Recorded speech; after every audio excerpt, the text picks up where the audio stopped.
Welcome back to Keys and Gears, everybody. I'm here with Bess, Dickson, local real estate professional, and Mark Liesner, your local lender here in Texas.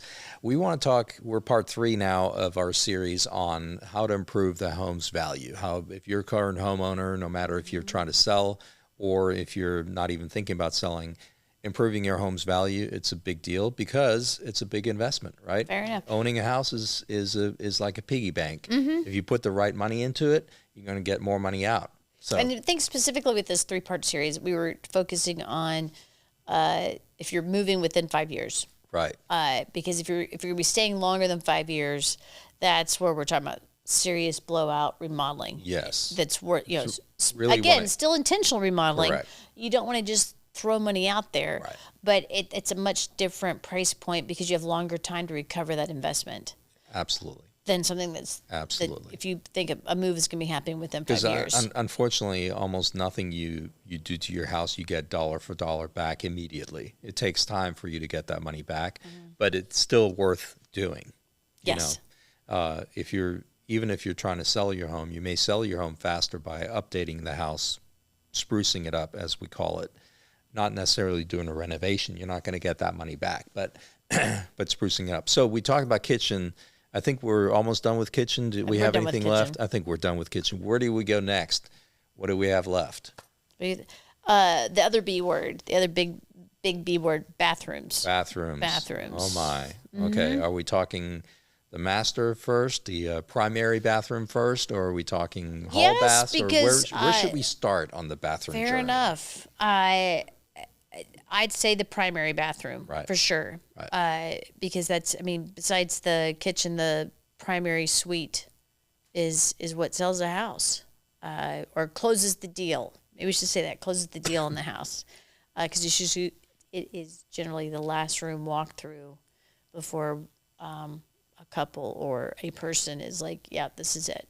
And I just, as a sidebar, I always find it funny when some people are so into bathrooms and kitchens and never use either one of them really. So they love that bathtub, but have never stepped foot in it. Right. They sell their house. The first thing they tell me is how much they love the bathtub. And when I ask them how often do they use it, the wife says, I've never used it. Which is a great segue to the fact that, yes, many of you that are home lovers, the trend to not have a bathroom in the primary.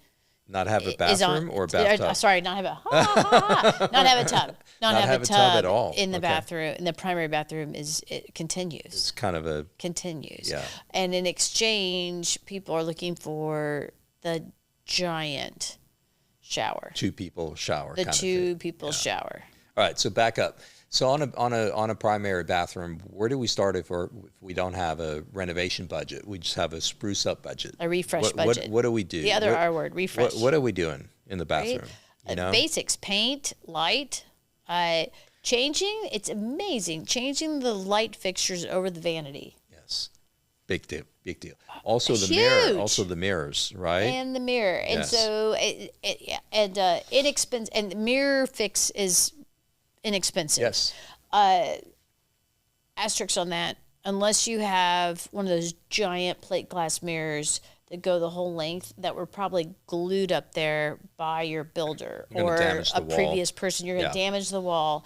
So but good news, you can still spruce up that mirror, and that is you get trim, and you trim it out as if it were one of those mirrors that you bought at Home Goods or Wisteria or Wayfair or wherever your favorite place to go is. Fun fact, when I bought a house a while back, a long time ago actually now, but I wanted to remove the mirror because it was bothering me. I didn't like it. It had a frame around it. It looked like gaudy, and I just didn't like it. It wasn't my style. So I pulled the mirror off the wall. There was a big hole in the wall.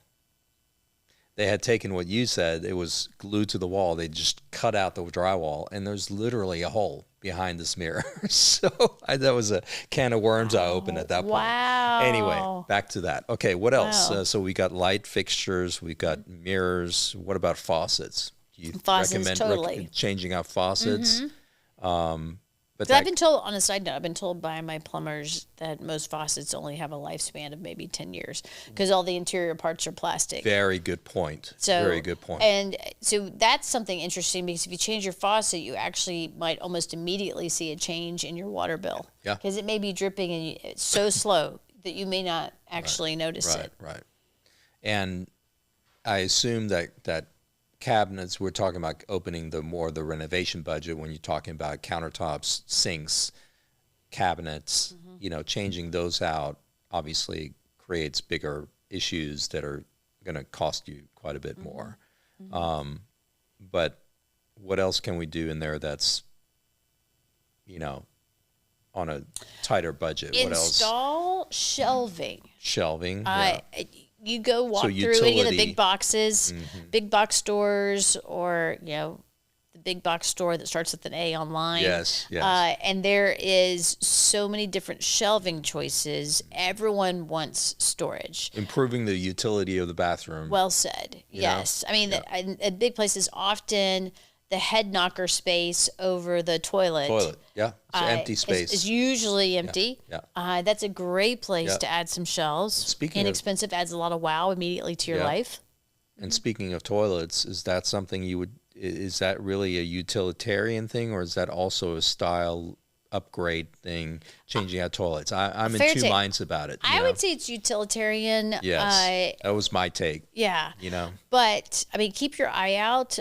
Many of the cities now, if you've got an older home and you're thinking about refreshing, many cities, Dallas, for instance, if you have a toilet that is like 1970s or older, the city of Dallas will actually pay you if you bring it in and trade it out. They'll give you a credit. That's great. Because they are encouraging low-flow toilets. 4-gallon flush. Right. And so you could get a brand new toilet and have it subsidized by the city of Dallas, for example. Love that tip. That's a great tip. The city of Dallas. So that goes back to there are ways to refresh for pennies. You don't have to spend thousands of dollars. What can we do in the shower that's not super expensive? Is there anything we can do in the shower? It seems to be so expensive to change anything in the shower. Quick, easy fix in the shower is if you have a tile surround. Right.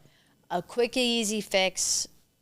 Okay, let's bracket that quick, easy. Okay. Right. Not weeks and weeks of fix. Right. But it would be a long weekend or a long 72 hours, and that is reporcelain the shower. There are companies that will come in and spray. It's a really cool, high dollar, not high dollar, but it's high quality. Is it epoxy? It's like an epoxy sort mix. Of, but it's mixed with like some sort of porcelain marble dust. And please don't try to do it yourself. Please don't. No, it is toxic. Like the people I use, you will kill your brain cells. Yes, the people I use, the prep is crazy. Yes. And they encourage you to be gone for 72 hours. I was going to say, leave the house. It is bad. But when it's done, the finished product is really pretty fantastic. Now, on the flip side of that, though, I have to caution people and say that it doesn't last as long as you would think it lasts. It does rub off over time. Correct.